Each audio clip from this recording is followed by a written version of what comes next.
कारण काय असतं, जॉब करत असताना एक मनामध्ये भीती असते खूप सारी, की मी सक्सेस होईन का? मी फेल झालो तर जॉब सोडू नये. कारण मी ज्यावेळेस जॉब सोडलेला त्यावेळेस माझं जवळजवळ 12 लाख रुपयाचं पॅकेज होतं, की जे तो जॉब सोडून मी फुल टाइम बिझनेसमध्ये आलेलो. एका सिंगल आउटलेट पासून झालेली जर्नी होती, सुरुवात होती बिझनेसची. ती आजपर्यंत 100 पेक्षा जास्त आउटलेट्स पूर्ण भारतभर ओपन करून.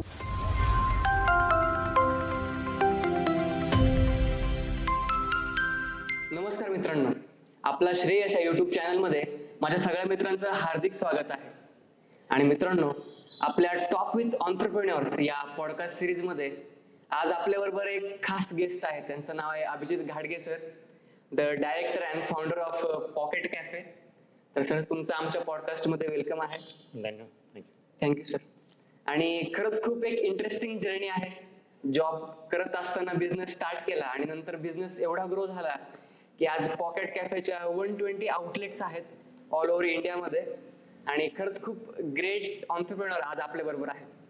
तर सर, तुम्हाला कसं वाटतंय की एक ऑन्टरप्रेन्योर बनून आणि आज तुमचे 120 आउटलेट्स आहेत, तुमची याच्याबद्दल फिलिंग काय आहे?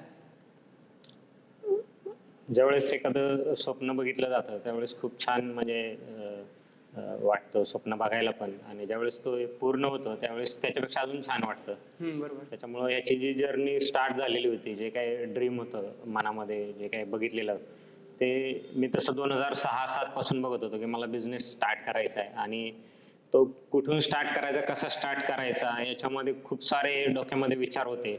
आणि त्या विचारामध्ये असताना ते 2013 पर्यंत असं झालं, म्हणजे 2006 ते 2013 पर्यंत मी फक्त विचारच करत होतो, त्याच्यावरती ऍक्शन कुठेच नव्हतं घेत. आणि त्याच्यामुळे कुठेतरी ते डिले झाला असं म्हणता येईल. पण ऍक्च्युली ह्या बिझनेस मध्ये येण्यासाठी असं काही नव्हतं की माझ्या माइंड मध्ये की मला पुढे बिझनेसच करायचा आहे, फक्त बिझनेस करायचा आहे हा एक माइंड मध्ये विचार होता. आणि तो एवढा स्ट्रॉंग होता की मला तो, मी जॉब करत असताना पण मला ते लिटरली, म्हणजे असं मी खूप विचार करत बसायचो, कधी माझा बिझनेस स्टार्ट होतोय, कधी एकदा मी फुल टाइम बिझनेस मध्ये जातोय. मग अशा विचारामधून मी तो जर्नी सुरुवात केलेली होती. आणि ज्यावेळेस हे एवढे नंबर ऑफ कॅफेज ओपन झाले, त्याच्यानंतर बघताना, पाठीमागे बघताना छानच वाटतं ऑलवेज. पण असं अजूनही वाटतं की अजून बरेच सारे चेंजेस करता आले असते, अजून करायला पाहिजेत. तर ज्या काही चुका झालेल्या आहेत मागे त्या इम्प्रूव्ह करण्याचा, त्याच्यानंतर त्याच्यामध्ये अजून काय बेस्ट करता येईल याच्यासाठी कंटिन्युअसली प्रयत्न करत असतो. आणि तोच एक प्रयत्न आहे की ज्याच्यामुळे हा आमचा एका सिंगल आउटलेट पासून झालेली जर्नी होती, सुरुवात होती बिझनेसची, ती आजपर्यंत 100 पेक्षा जास्त आउटलेट्स पूर्ण भारतभर ओपन करून चालू आहे आतापर्यंत. Great sir. आणि सर, आता तुमच्या आपण थोडं पर्सनल गोष्टींकडे येऊ. जसं की 18-19 वर्षाचा मुलगा विचार करतो, तेव्हा तुम्हाला काय वाटायचं सर? जेव्हा तुम्ही 18-19 वर्षाचे होते तेव्हा काय वाटायचं का आपल्याकडे मर्सिडीज असावी, आपल्याकडे रोलेक्स असावं, किंवा आपल्याकडे काय स्वप्न होते तेव्हा तुमची, जेव्हा तुम्ही 18 वर्षाचे होते तेव्हा? स्वप्न ही 18-19 वर्ष वय असताना नॉर्मली लहान मुलं असतात जे कॉलेजमध्ये, त्यांना पण वाटतं की मी हे बनावं, मला इंजिनियर बनायचंय, मला डॉक्टर बनायचंय. तसं मी कोइन्सिडेंटली इंजिनियर झालो, कारण मला तसं इंजिनिअरिंगला जायचंच नव्हतं. कारण माझ्या घरच्यांनी मला फोर्सफुली पाठवलं इंजिनिअरिंगला. आणि इंजिनिअरिंग करत असताना पण ऑलवेज वाटायचं की नाही, हे आपलं एक छोटंसं तरी छोटं स्वतःच एक वर्ल्ड असावं, स्वतः आपण बिझनेस करावा आणि खूप चांगल्या पद्धतीनं तो ग्रो करावा. आणि तीच एक इच्छाशक्ती होती की ज्या इच्छाशक्तीच्या जोरावरती आज हा बिझनेस चालू आहे. बरोबर. आणि सर, जेव्हा तुमच्या माइंड मध्ये एवढं बिझनेस ओरिएंटेड विचार असायचे, जेव्हा तुम्ही म्हणता की मी खूप बिझनेस ओरिएंटेड होतो, तर का मग एवढं बिझनेस ओरिएंटेड तुम्हाला माइंडसेट झाला होता? की तुमचे घरचं बॅकग्राऊंड काय होतं आणि त्याच्याविषयी थोडस आमच्या प्रेक्षकांना. माझी सुरुवात म्हणजे जी लहानाचा मोठा मी जो झालो तो बिझनेसच्या वातावरणामध्ये झालेला होता. कारण आमची घरामध्ये जॉईंट फॅमिली होती आणि त्याच्यामध्ये आमचं गावाकडे जसं एक छोटं किराणा दुकान असतं तसं आमचं पण किराणा दुकान होतं. त्याच्यामुळे मी ज्यावेळेस पहिलीमध्ये शाळेत जायला सुरुवात केलेली त्यावेळेस मी पहिलीमध्ये जाण्याआधी किराणा दुकानामध्ये उभा राहायचो. मी माझ्या वडिलांना, चुलत्यांना मदत करायचो. त्याच्यामुळं ते एक लहानपणापासूनच म्हणतात ना की एक मिळालेलं ते बाळकडू काइंड ऑफ होतं की ज्याच्यामुळे मला एक वाटायचं की नाही, हे बिझनेसच असायला पाहिजे. ते काय म्हणतात की तुम्ही जशा पद्धतीच्या लोकांमध्ये वावरता, उठता बसता त्या पद्धतीनं तुमचं माइंडसेट क्रिएट होतं. आणि ते भलं आमचं गावाकडचं छोटं बिझनेस असेल पण त्याच्यामध्ये तो एक जो माइंडसेट क्रिएट झालेला की नाही, मला पुढे जाऊन बिझनेसच करायचा आहे. लक्षात. तर दॅट काइंड ऑफ ती एक थॉट प्रोसेस क्रिएट झालेली आणि तीच एक थॉट प्रोसेस होती जी छोट्याशा किराणा दुकानामध्ये काम करत असताना तयार झालेली. त्याचं जे काही रूप होतं ते आजपर्यंत 100+ आउटलेट मध्ये ते कन्वर्ट झालेलं आहे पॉकेट कॅफेच्या माध्यमातून. बरोबर. आणि आता जेव्हा तुमचे घरचे तुमच्याकडे जर सक्सेसफुल ऑन्टरप्रेनर, जसं की आपला मुलगा एक सक्सेसफुल झाला, असं जेव्हा बघता तेव्हा घरच्यांची फिलिंग काय असते आणि तुम्हाला कसं फील होतं की त्यांना या गोष्टी सांगताना की सर पप्पा आज माझं आणखी एक नवीन आउटलेट ओपन होते, या गोष्टी सांगताना फिलिंग्स कशा असतात? घरच्यांना म्हणजे आई वडिलांचा नेहमीच विश्वास असायचा, म्हणजे ते विश्वास ठेवायचे की नाही तुला जे काय करायचंय ते कर, काही अडचण नाहीये. तो एक सपोर्ट होता आई वडिलांचा. आणि त्याच्यानंतर मी लग्न केल्यानंतर पण माझ्या बायकोने पण तो सपोर्ट केला. बरोबर. इनिशियली तिच्या माइंड मध्ये असायचं की नाही मी जॉब सोडू नये, कारण मी ज्यावेळेस जॉब सोडलेला त्यावेळेस माझं जवळजवळ 12 लाख रुपयाचं पॅकेज होतं की जे तो जॉब सोडून मी फुल टाइम बिझनेस मध्ये आलेलो. सो त्याच्यामुळे एक थॉट होता की नाही, वाईफचं कसं होतं की तिला एक थोडं अनकम्फर्टेबल फील व्हायचं की नाही जॉब का सोडतायत. तर तो एक थोडासा जो असतो ना की एक कशा वातावरणामध्ये तुम्ही ग्रो झालेले आहात त्याच्यानुसार एक थॉट प्रोसेस ही ऑलवेज क्रिएट होते. तुमच्या पण सभोवताली तुम्ही बघत असाल, तुमच्या घरामध्ये पण बघत असाल, तर त्याच्यासाठी ती चेंज करण्यासाठी तुम्हाला जर म्हणजे मी असं म्हणेन की बिझनेसमध्ये सक्सेस व्हायचं असेल तर बिझनेसमॅन लोकांबरोबर तुम्हाला उठलं बसलं पाहिजे, ते तुमचे फ्रेंड पाहिजेत, तर डेफिनेटली तुम्ही पण बिझनेसमध्ये येऊ शकता. कारण काय असतं, जॉब करत असताना एक मनामध्ये भीती असते खूप सारी की मी सक्सेस होईन का, मी फेल झालो तर. आता काय होतं बिझनेसमध्ये बरेच सारे लोक आहेत ना हे ह्याच्यासाठी येतात की ना आम्हाला पहिला पैसा कमवायचा आहे. ज्यावेळेस आपण फक्त पैसा कमवायला बिझनेसमध्ये होतो ना त्यावेळेस तुम्ही इमिजिएटली फेल होता. बिझनेस मध्ये ह्याच्यासाठी आलं पाहिजे की तुम्हाला बेस्ट प्रॉडक्ट सर्व करायचे, बेस्ट क्वालिटी द्यायची, एक डिफरन्स क्रिएट करायचा. जो काही तुम्ही बिझनेस करताय त्याच्यामध्ये तुमचं एक क्वालिटी वाईज असेल किंवा तुम्ही जे काही सर्व्हिस प्रोव्हाइड करताय त्या सर्व्हिस वाईज असेल, आलं लक्षात, किंवा तुमचं एखादं प्रॉडक्ट असेल ते प्रॉडक्ट वाईज असेल, एक डिफरंट इनोव्हेटिव्ह जर आयडियाज असतील तर तशा घेऊन जर तुम्ही बिझनेसमध्ये आलात आणि त्याच्यामध्ये best quality, best service, best product देण्याचा ज्यावेळेस तुम्ही विचार करता त्यावेळेस तुम्हाला ते लवकर सक्सेस नाही भेटणार, पण 100% एकदा तुम्हाला ते सक्सेस झालात की त्याच्यानंतर तुमचा तो जो ग्रोथचा ग्राफ आहे तो वाढतच जाईल, तो कमी नाही होणार. बरोबर. म्हणजे हेच काय आहे जे बिझनेस मध्ये मी अनुभवलेलं आहे. त्याच्यामुळे मी असं म्हणेन की ज्याला कोणाला बिझनेस मध्ये यायचं आहे त्यांनी ह्या थॉटने आलं पाहिजे की मला तो बिझनेस आहे ना, best service, best product, best quality द्यायची, एक डिफरन्स क्रिएट करायचा आहे. ह्या व्हिजनने तुम्ही बिझनेस मध्ये या 100% तुमचे बिझनेस सक्सेस होतील. तुमच्या ज्या काही इनोव्हेटिव्ह बिझनेस आयडियाज असतील त्या बिझनेस आयडियाज तुम्ही अशा ज्या बिझनेस आयडियाज आहेत ज्याला लोक कदाचित तुम्हाला ऍक्सेप्ट नाहीत करायचे, म्हणतील की नाही तुझा जो बिझनेस आयडिया आहे ती रॉंग आहे, पण जर तुम्हाला वाटत असेल की ती बिझनेस आयडिया मध्ये तुम्हाला स्वतःला बिलीफ आहे की आहे त्याच्यामध्ये पोटेन्शियल आहे आणि तो बिझनेस कोणीही नाही केलेला आणि मला तो करायचा आहे, तर मी म्हणेन की तुम्ही 100% स्टार्ट केलं पाहिजे. तुम्हाला जर मन म्हणते की नाही तुम्हाला बिझनेसच करायचा आणि त्याच्यामध्येच तुमचं ऍक्च्युली तुम्हाला त्याच्यामध्येच ते काम करण्यामध्ये जर समाधान आहे तर मी रिकमेंड करेन की तुम्ही बिझनेस मध्ये आलं पाहिजे, बिझनेस केला पाहिजे. कारण माझं असं एक ऑब्झर्वेशन आहे की ज्या पण काही छोट्या छोट्या इनोव्हेटिव्ह बिझनेस आयडियाज असतात त्या बाहेर कंट्रीज मध्ये जास्त ऍप्रिशिएट होतात किंवा खूप म्हणजे त्याला रन होतात. म्हणजे US असेल किंवा छोटे छोटे कंट्री आहेत, जपान असेल किंवा तर अशा छोट्या छोट्या ज्या पण कंट्री आहेत त्याच्यामध्ये त्या आयडियाजला खूप ऍप्रिशिएट केलं जातं आणि ते बिझनेसेस खूप मोठे होतात. कारण त्या ठिकाणी ते लोक जे आहेत त्याला सपोर्ट करतात. आपल्याकडे काय होतं की पहिले घरामधून सपोर्ट नाही भेटत, की एखादा बिझनेस करायचा झाला ना लोक म्हणतात अरे तो फेल गेलाय, तू काय बिझनेस करणार, लक्षात आलं ना, तू पहिला जॉब कर, रिलेट कर, तू पहिला एक्सपिरियन्स घे. तर ह्या सगळ्या गोष्टी आहेत ह्या म्हणजे प्रत्येकाच्या लाईफ मध्ये असतात. माझ्या पण लाईफ मध्ये अशा पद्धतीच्या घडलेल्या आहेत. लक्षात म्हणजे जरी घरातून नसले घडले तरी मित्रांमधून, फ्रेंड सर्कल मधून होतं की नाही तू कशाला बिझनेस करतो, जॉब चाललाय, चांगली लाईफ आहे, कशासाठी तू हे करतो. पण मी म्हणेन की लाईफ ही अशी आहे ना की जिथे तुम्ही एक वेगवेगळे एक्सपेरिमेंट केले पाहिजे स्वतःवरती, त्याशिवाय तुम्हाला तुमचं पोटेन्शियल नाही कळणार. कारण जॉबमध्ये बऱ्याच वेळा असं होतं ना की तिथं असं एक फिलिंग क्रिएट झालेला असतो तिथल्या वातावरणानुसार, तिथल्या ज्या काही तुमचे प्रोजेक्ट्स असतात, तिथल्या डेडलाईन्स असतात त्याच्यानुसार, की तिथं त्या काम करताना असं माइंडसेट क्रिएट होतं की नाही मी ह्याच्याशिवाय सर्व्हाइव्ह होऊ शकत नाही लाईफ मध्ये जॉब सोडून. तर त्याच्यामुळं काय होतं की लोकांच्याकडे इनोव्हेटिव्ह आयडियाज असतात पण लोक स्वतः आयडियाज घेऊन कधी येत नाहीत, कारण ते कुठेतरी ते मनामधून ते खचलेले असतात त्या आजूबाजूच्या वातावरणामुळे. त्याच्यामुळं मी म्हणेन की तुमचं सराउंडिंग सराउंडिंग फार मॅटर करतं आणि सराउंडिंग पेक्षा तुमचे थॉट फार मॅटर करतात. तुम्ही काय विचार करता आणि तुमचे विजन्स काय आहेत आणि ते अचीव्ह करण्यासाठी तुम्ही काय हार्डवर्क करता, त्या सगळ्या गोष्टी ह्या बिझनेसमध्ये सक्सेस होण्यासाठी इम्पॉर्टंट असतात. म्हणजे एक्सटर्नल फॅक्टर्स तसे इम्पॉर्टंट नसतात, इंटरनल फॅक्टर खूप महत्वाचे असतात बिझनेसमध्ये सक्सेस होण्यासाठी. ज्यावेळेस तुम्ही एखादी गोष्ट ठरवता त्यावेळेस तुम्ही ती अचीव्ह पण करू शकता. ग्रेट. आणि सर आता जेव्हा तुम्हाला वाटलं की खूप दिवसांपासून तुम्ही विचार करत होतात मला बिझनेस करायचा आहे, माझं स्वतःचं काहीतरी वर्ल्ड निर्माण करायचं, पण तेव्हा त्याबरोबर तुमचा जॉब चालू होता, तुमची एक वाईफ होती, एक कुटुंब होतं, बरोबर? पण तेव्हा जेव्हा आयडियाज तुम्हाला आतमध्ये बसून देत नव्हतं, तर तेव्हा तुम्ही फर्स्ट स्टेप काय घेतली? कारण की जेव्हा माझ्यासारखा किंवा 21 वर्षाचे लोक जेव्हा त्यांच्या डोक्यामध्ये आयडिया येतात, तर तेव्हा 4 ते 5 महिने किंवा वर्ष ते आयडिया डोक्यातच असतात, ते इम्प्लिमेंट लवकर होत नाही. तर तुम्ही फर्स्ट स्टेप काय घेतली जेव्हा आयडिया इम्प्लिमेंट करण्यासाठी? सुरुवात कशी झाली? मी ऍक्च्युली खूप सारे वेगवेगळे बिझनेसेस प्रयत्न करत होतो. मी एक ट्रेनिंग इन्स्टिट्यूट पण काढण्याचा प्रयत्न केलेला होता 2008च्या टाइमला, ओके, कॉम्प्युटर ट्रेनिंग इन्स्टिट्यूट, पण त्याच्यामध्ये पण मी फेल गेलेलो होतो.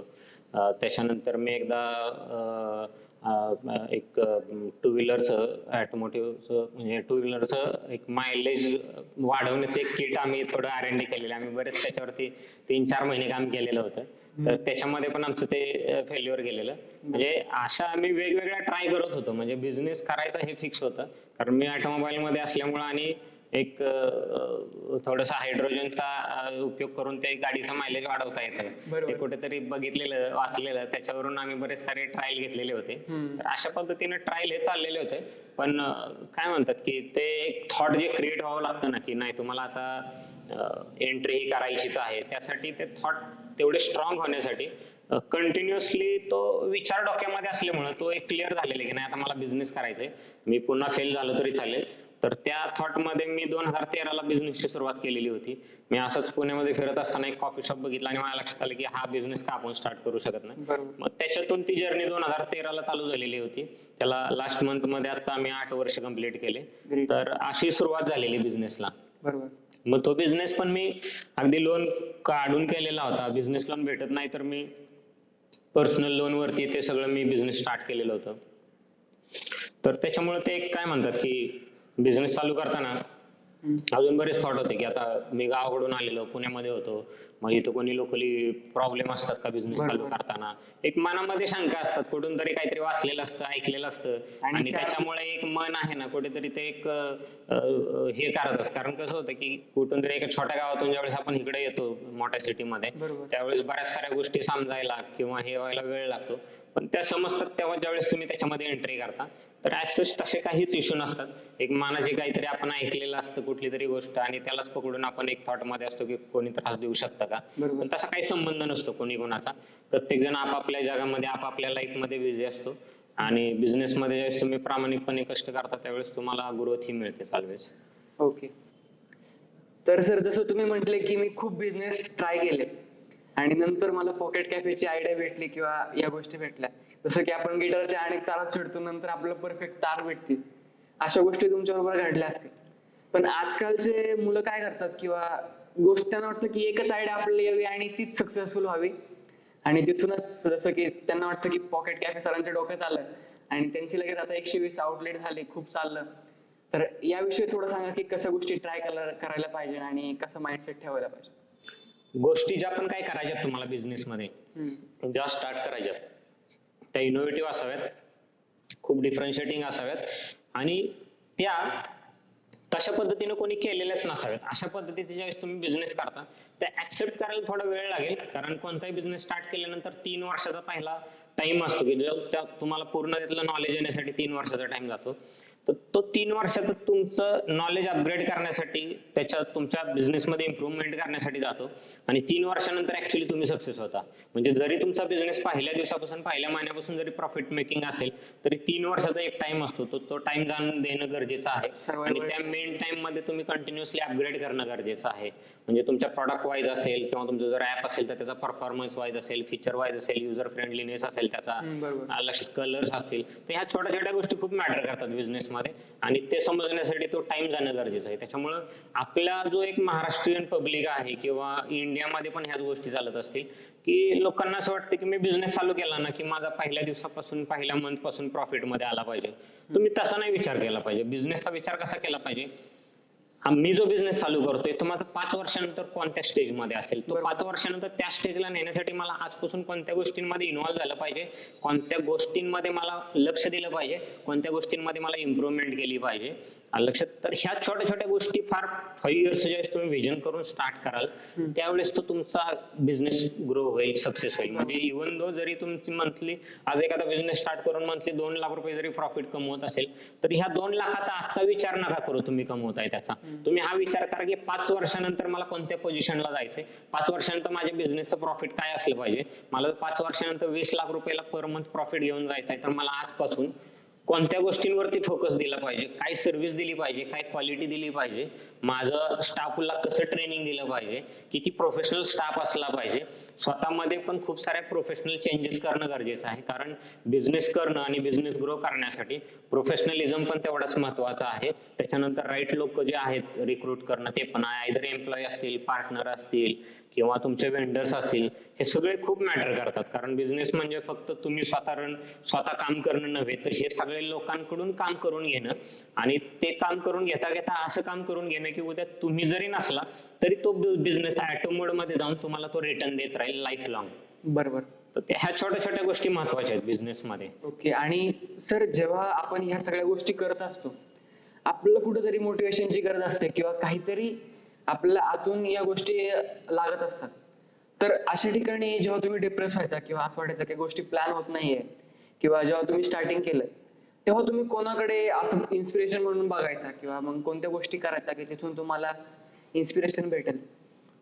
एक तर बिझनेस करण्यासाठी आहे ना, हे सेल्फ इन्स्पिरेशन फार महत्वाचं आहे.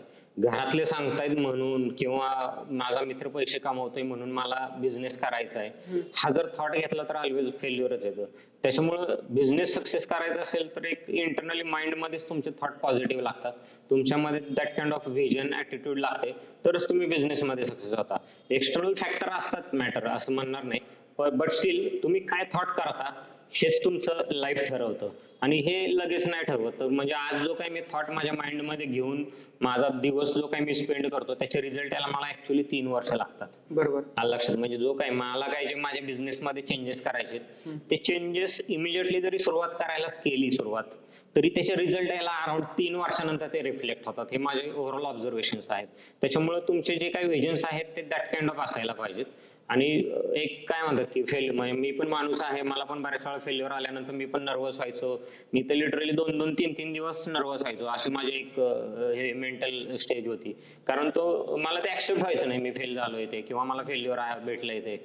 कारण मी त्या गोष्टी आहे ना त्यावेळेस ह्या in terms of money calculate करायचो की माझा लॉस झाला किंवा मला त्या पर्सननी फसवलं, तर ह्या गोष्टींमध्ये मी अडकलो जायचो. त्याच्यामुळे मी ऍक्च्युली तो नर्वस व्हायचो. त्याच्यामुळं ज्यावेळेस माझी ही मेंटल किंवा ही स्टेज यायची त्यावेळेस मला बऱ्याच वेळा बुक्सनीच मला खूप सारं हेल्प केलेली आहे. मी काय म्हणतात की मला नेहमी स्वामी विवेकानंदांची पुस्तकं वाचायला आवडतात, की ज्याच्यातून एक पॉझिटिव्ह एनर्जी मिळते, एक थॉट करण्याची एक विचारसरणी डेव्हलप होते. त्याच्यामुळं असं काय झालं की मी नेहमी पुस्तकं वाचतो, आणि पुस्तकातून पण आता कसं झालंय की त्या फेल्युअर सक्सेस ह्या ज्या काही फेजेस आहेत ह्या लाईफमध्ये ह्या प्रत्येकाच्याच असतात. कारण काय म्हणतात की हा जीवनच असं आहे की त्याच्यामध्ये फक्त सक्सेस असेल तरी जगण्याचा अर्थ नाही राहणार, फक्त फेल्युअर असेल तरी हे असतं. त्याच्यामुळे ह्या दोन्ही गोष्टी इक्वली इम्पॉर्टंट आहेत आयुष्यामध्ये, आणि तो पार्टच आहे. तो एखाद्याच्या आयुष्यामध्ये जर येत असेल तर ती गोष्ट काही रॉंग नाहीये, कारण प्रत्येकाच्या आयुष्यामध्ये त्या गोष्टी असतातच.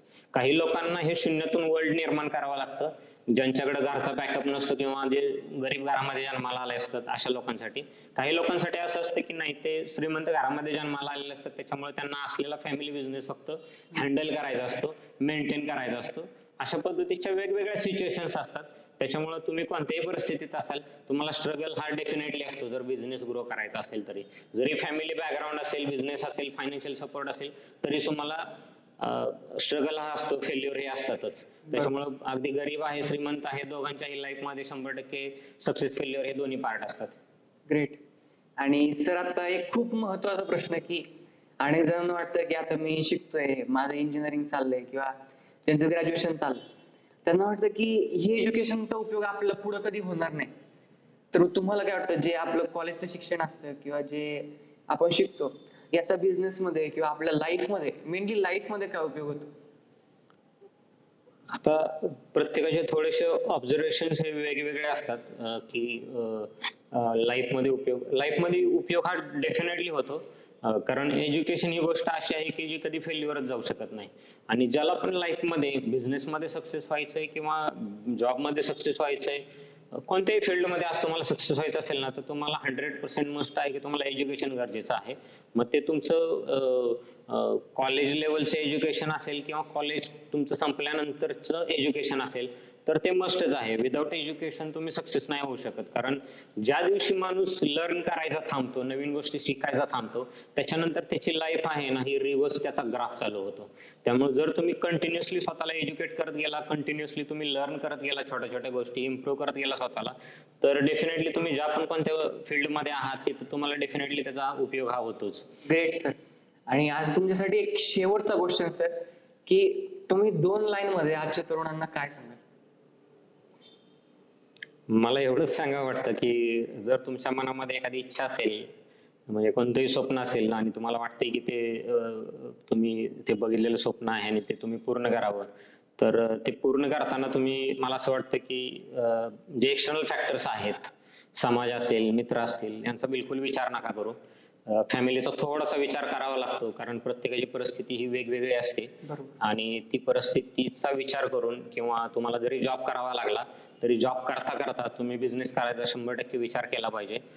थोडी थोडी सुरुवात केली पाहिजे. 100% तुम्हाला 1, 2, 3 वर्षामध्ये अशी वेळ येईल की तुम्हाला फुल टाइम बिझनेस मध्ये यावं लागेल आणि तुम्ही पण बिझनेस मध्ये सक्सेस होऊ शकता. फक्त तो जो काही मनातला विचार आहे त्याला मनामध्येच मारून नका टाकू, तर त्याला बाहेर आणा. आणि जे काय तुमचं स्वप्न आहे, भलं ते खूप मोठं होऊ शकतं. कारण स्वप्न तुम्ही नॉर्मली कसं असतं की स्वप्न बघताना एक पहिल्यांदा थॉट छोटा असतो, पण ज्यावेळेस त्याला सक्सेस भेटायला सुरुवात होते त्यावेळेस तो खूप मोठा होतो. हे स्वप्न जे आहे ना, जसं जसं तुम्ही सक्सेस अचीव्ह करत जाता तसं तसं ते वाढत जातं. त्याला असं एक एक एक डेडलाईन नसते की हा हा माझा माइलस्टोन आहे आणि हा अचीव्ह झाला की झालं. कारण त्यावेळेस मार्केट कंडिशन चेंज झालेले असतात, टेक्नॉलॉजी चेंज झालेली असते, मार्केटमध्ये कॉम्पिटिशन आलेले असते. त्याच्यामुळं खूप साऱ्या गोष्टी ह्या तुम्हाला कंटिन्युअसली अपग्रेड कराव्या लागतात. आणि त्याच पद्धतीने जसं मार्केट चेंज होतं त्या पद्धतीने तुमचे स्वप्न पण हे थोडेफार चेंज करावे लागतात तुम्हाला काळानुसार. आणि ते जर तुम्ही त्या पद्धतीने चेंज केले आणि त्यासाठी अचीव्ह करण्याचा प्रयत्न केला तरच ते तुम्ही अचीव्ह करू शकता. Great sir. आणि सरांनी त्यांचा महत्वाचा वेळ आपल्याला दिला, त्यामुळे सरांचं खरंच खूप आभार. धन्यवाद. आणि सर आपल्या पॉडकास्टवर आल्यामुळे त्यांचं खरंच खूप मला आभार. याच्या आधी ऑनलाईन पॉडकास्ट केलेल्या, पण त्यामध्ये एवढी कनेक्टिव्हिटी नव्हती. जो आता फिजिकल पॉडकास्ट झाला त्याच्यामध्ये खूप कनेक्टिव्हिटी झाली आणि सरांबद्दल खूप काही गोष्टी कळाल्या मला. तर थँक्यू सर परत एकदा. आणि मित्रांनो, जर नक्कीच तुम्हाला काही सरांकडून गोष्टी शिकायला भेटल्या असतील तर कमेंट सेक्शन मध्ये कळवायला विसरू नका. आणि जे कोणी सरांचे मित्र बघत असतील, जे फ्रँचायझी वाले बघत असतील, तर त्यांनी नक्कीच कमेंट, शेअर आणि सबस्क्राईब करायला विसरू नका. आणि जे कोणी सरांना भेटलं असेल, त्यांच्याबरोबरचे अनुभव असतील, ते पण कमेंट सेक्शन मध्ये कळवायला विसरू नका.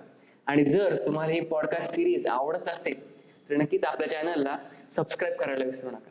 धन्यवाद. धन्यवाद.